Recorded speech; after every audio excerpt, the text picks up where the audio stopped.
Hi, it's Maxine, Kaye, and Yoga from the Greater Philadelphia Center for Spiritual Living, coming to you live on New Year's Eve 2020. Here it is. We finally made it here. This is great. We have a fire in the fireplace. Yoga and I are all snuggled up. We just had a lovely dinner.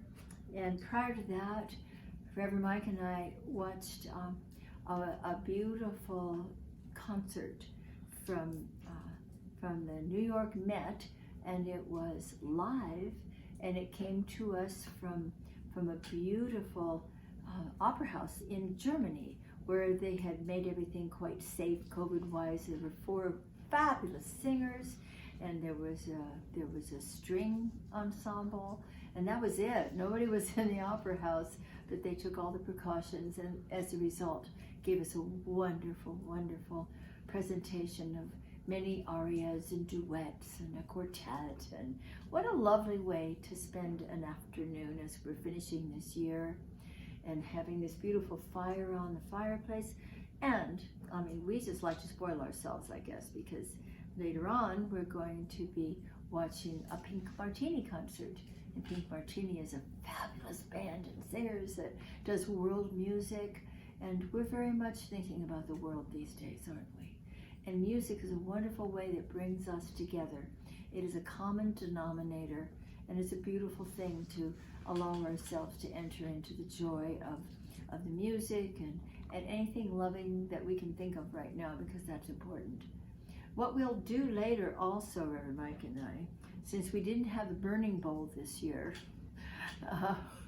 we did a little bit different version of it last Sunday, asking people to release things with which they're finished from this year and begin to embrace a new possibility for the year to come.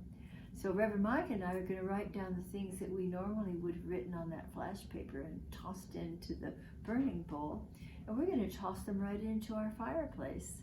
And the joy of that is that it's right here, nice and warm and cozy. We don't need to leave the house or go anywhere, and that we can have as long a list as we want, because we won't have that little tiny piece of flash paper, and we can write down everything that we would like to release from this previous year.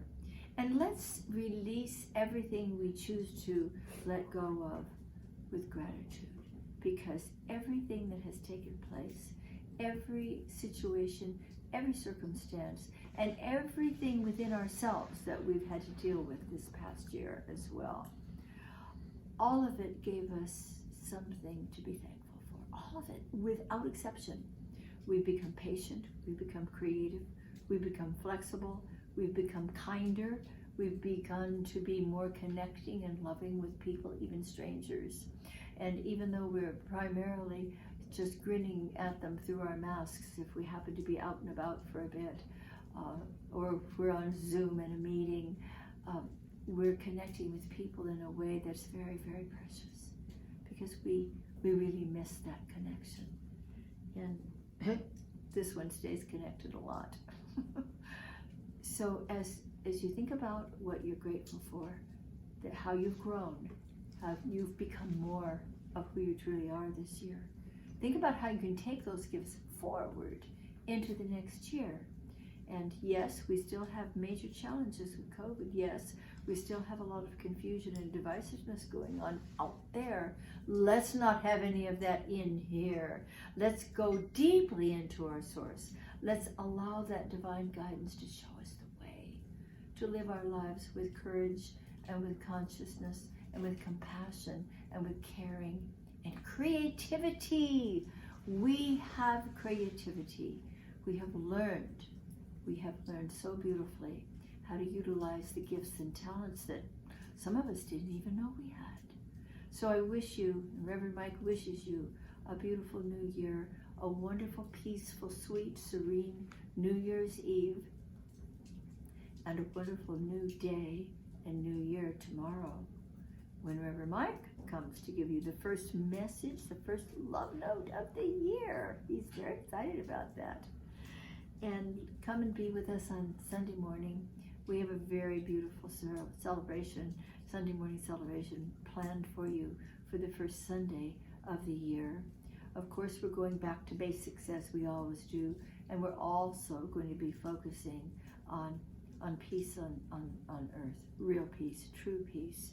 And we have a very precious presentation we're going to share with you toward the end of our celebration on Sunday. So be sure and tune in for that. So Yoga and I say thank you. Come to our website, cslphilly.org. Tell them again, Yoga. cslphilly.org. Thank you. Because there you can find our live stream on Sunday morning. You can also find archived love notes and previous live streams from Sundays. You can find classes and activities coming up. We have a new class starting right next week. We'd love to have you be there with us. So look at the website and see what interests you. And we'd be delighted to have you be with us. You also have an opportunity. Gosh, this is the last day of 2020, isn't it? Many people are finding that this is the time for their last of the month, last of the year-end contributions. Gee, wouldn't GPCSL be a wonderful place to make that contribution? We think so, and we're very, very grateful for how you continue to keep us alive by sending in your love offerings. It means everything to us. It makes all the difference. We wouldn't be here without you. Thank you. We love you. Happy New Year.